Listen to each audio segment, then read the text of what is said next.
next we have Christine Hamm. And Christine has read, I think, almost every one of these. She's been here since the very beginning.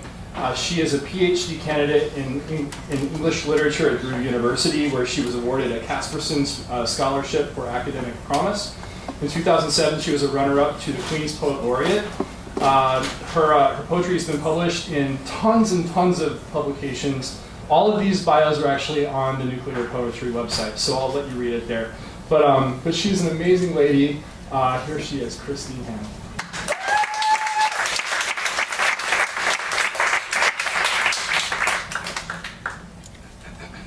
I'm really honored to be here, especially in this company.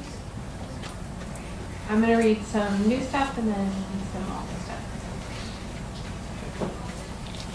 Big black dog, head like a gunboat, blue eyes, stars constantly receding, breath of rotten Pontiacs half buried in the backyard. Follows me to the dinner party, insists on my lap. He savages the chicken, the sweet potato. No one clucks or looks away. The short woman next to us, with a sound like a flattened sparrow, lifts a chunk of orange something from her hair. Dessert is on his tongue, all over my face and neck. Mommy, he murmurs into the puddling ice cream. Mommy.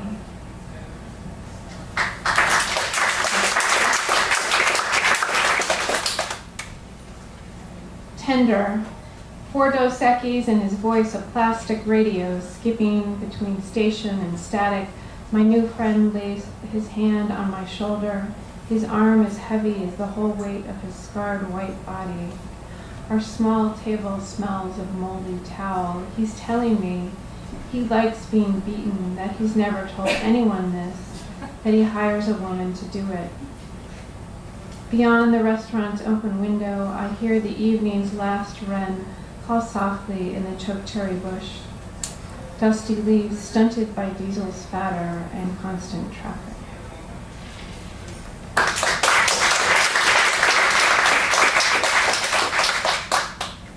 Dope sick angel. The bed sheets he uses to cover his windows chatter in the wind.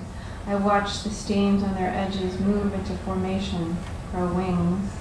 I imagine what she saw just before the Mustang struck her. I see her trying to raise her hand to cover her eyes. He said he kissed me because the mole next to my eye reminded him of her, although she didn't have any moles and was much softer and easier to touch. I touch his crown as he's sleeping. I rub the plastic edges, peel the stick-on bunnies off the outer rim.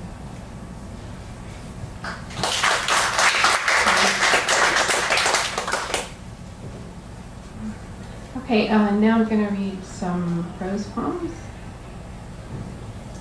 The TV Guide.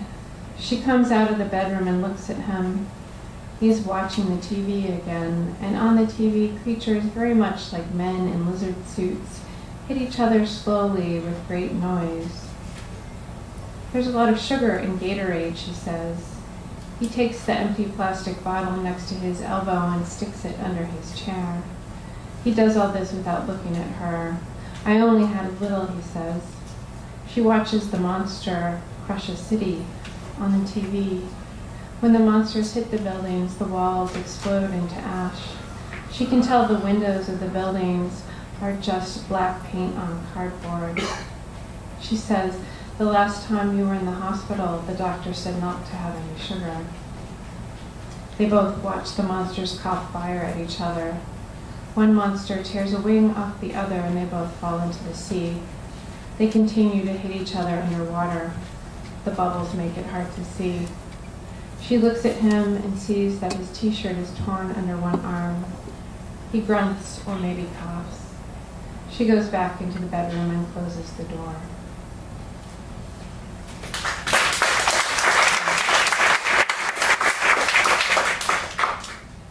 This one is called Disaster Porn. He rips the door off the hinges at 4 a.m. It's not even locked. He stumbles and hits his head on the chair. He lies still, his mouth slightly open. I can smell the piss on his pants. There's a yellow trail of translucent vomit down one arm. His eyes are so swollen they look like leaking red fruit, as pulpy as plums. He makes himself a bowl of blackberry ice cream and falls asleep. He tips over, wakes up. He steps on the cat's tail. He steps on the cat. He leaves the refrigerator door open, knocks milk all over the red tiled floor.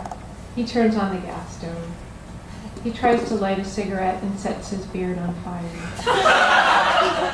Milk footprints follow him into the bathroom. He tries to make a knot of the shower curtain and hang himself. He tries to take off his shoes and pants at the same time. He ends up face down in the tub, scrabbling and slipping. He pauses. His breath is wet and heavy. After a moment, he asks for a beer. Thank you.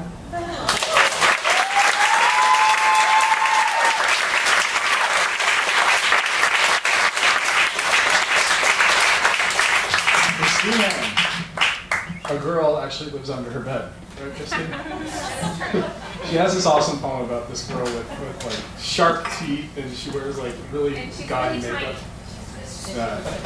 And I have to say, like, everyone who's reading tonight, they all have a very, special place in my heart. I just met James last time, but really, just everybody. I don't know. I remember your poems so vividly, and I'm just really glad that